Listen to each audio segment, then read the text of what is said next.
Now, I'm not here to judge anybody, and I'm not here to cast stone on anybody. All I'm telling y'all is what I have read and my thoughts on the situation. Now, if Mr. Brody would have been faithful to his wife, Miss Tabitha, and walked in God's words, the same words he preached, maybe Mr. Brody would have had an affair with Miss Latoshia Daniels. Yes, Miss Latoshia Daniels is the same woman who took Mr. Brody's life because she felt like Mr. Brody broke her heart. Now, this is a story of the broken-hearted girl who took revenge in her own hands.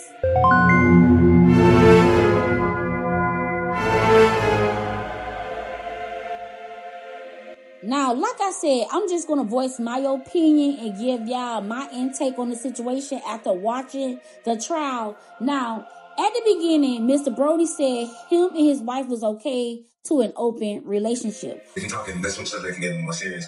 And for me, our agreements have been simple, right?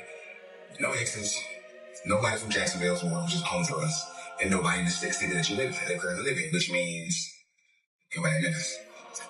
That was the case, of course, in Little Rock outside of girlfriend, because girlfriend is in Little Rock. The way that kind of happened is, short version, when she decided to open up the marriage and allow me to be on the other side.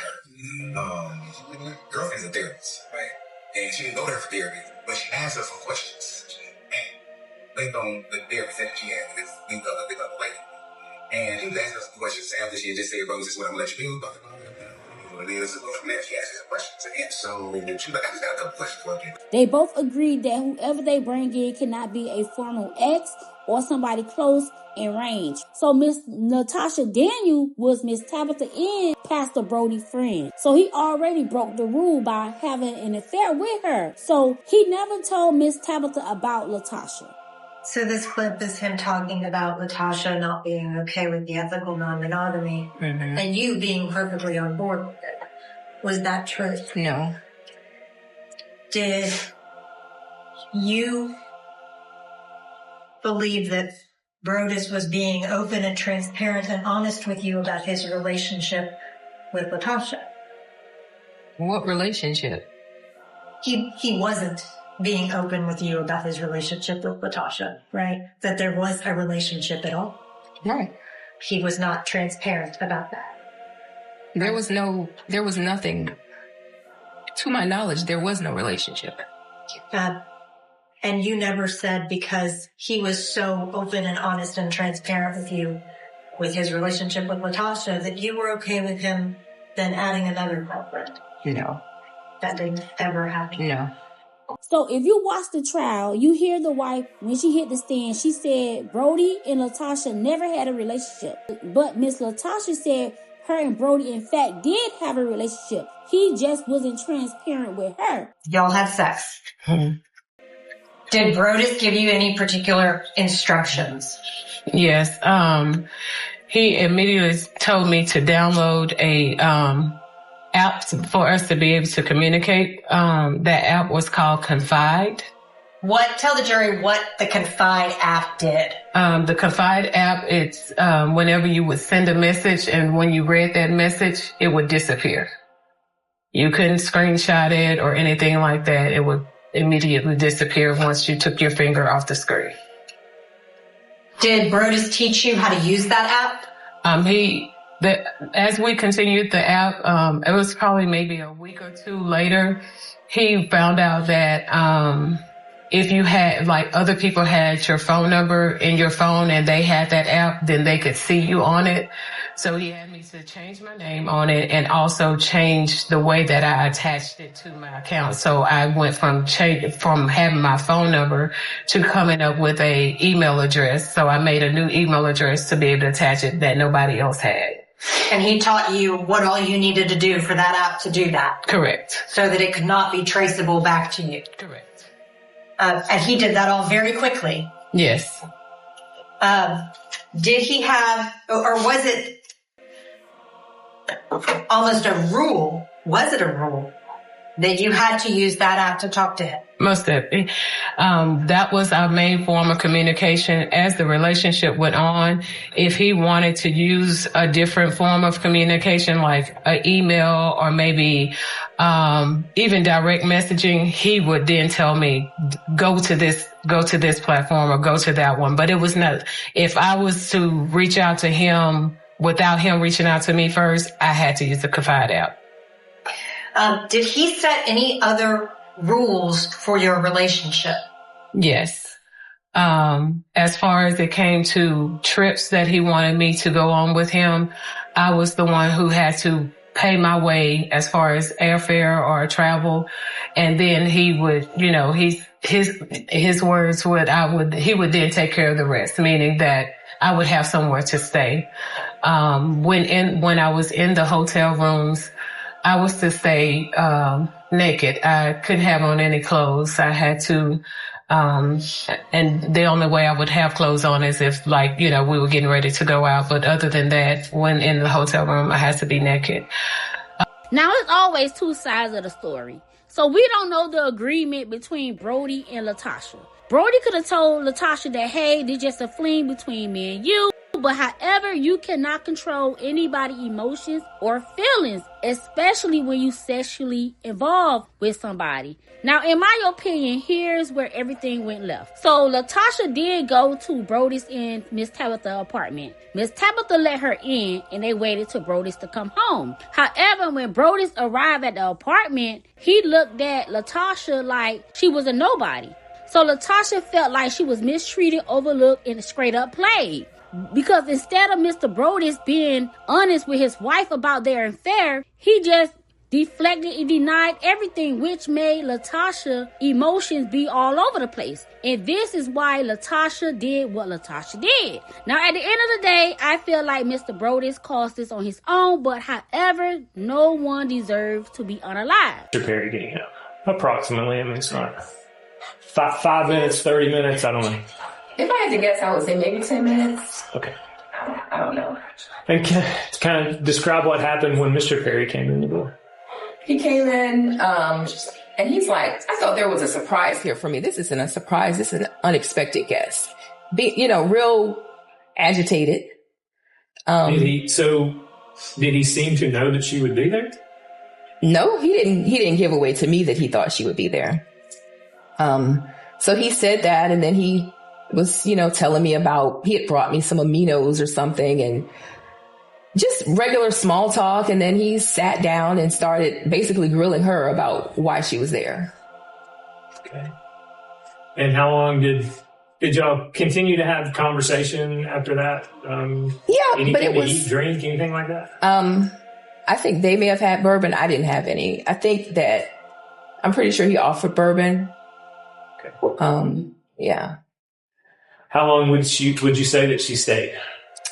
After he got there? Maybe another 10 minutes. And what happened? She said, well, I'm not going to keep you guys. I'm going to, head out or whatever. So we all got up to walk to the door and I led and she was behind me and he was behind her. And I walked to the door and I'm just giving this little spiel about not speeding in the area, just making small talk as we go to the door. I open the door and I go out. We're on the second floor and I'm like right at the steps when I turn back and I'm like, okay, no one's behind me. And then I see her pull out her gun and start shooting. He hit the ground and I started running toward him and she told me basically back off. So I stopped and I ran to the neighbor's door and I banged on the door, called 911. She went back into the apartment. So I went back into the apartment because I'm just trying to figure out what is going on. Why is this happening? So I'm, screaming naturally, why is this happening? What's happening? Why are you doing this? When you got back into the apartment, did the defendant still have the gun in her hand? Yes. And what was going on then? I guess at that point, I'm basically pleading, what's happening? Why are you doing this? Please leave, and she's, kind of pacing a little bit, with the gun. At some point, the gun was reloaded. So she fired until she ran out of bullets? Mm-hmm. Were you ever shot? I was shot. Tell me about that. When did that happen? Where were you? Well, at some point I got on the ground, and I can't remember if I got on the ground immediately, but I was on the ground and I was kind of hovering over him, you know, kind of in my mind. I'm like, let me cover his head, you know, so he doesn't get shot anymore. And, you know, she was yelling at me to move, and I wouldn't move. So I got shot.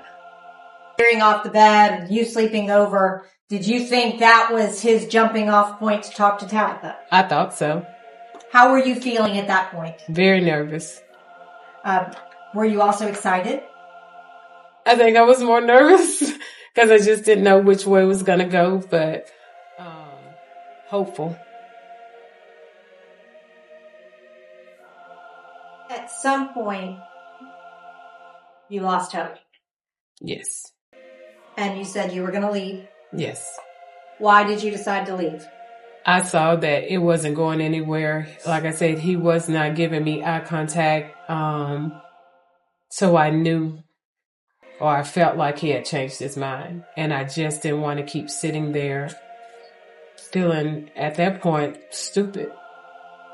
What happened after you said you were going to leave? Tabitha got up, he got up, and so she began to tell me about watching for the police, you know, because I had been drinking. Had you drank a lot? No, not at all. But she still was just letting me know.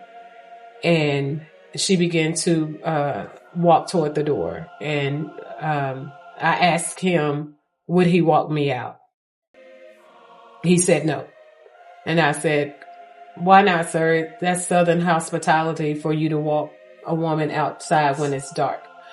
Cause I wanted to just get him to see like what happened. Why didn't you follow through? But he refused to walk me out. So Tabitha opened the door and was walking out. I was still trying to get him to walk me out. And as I reached into my pockets to get my keys, I remember being outside the door. And then the next thing I was standing in their kitchen.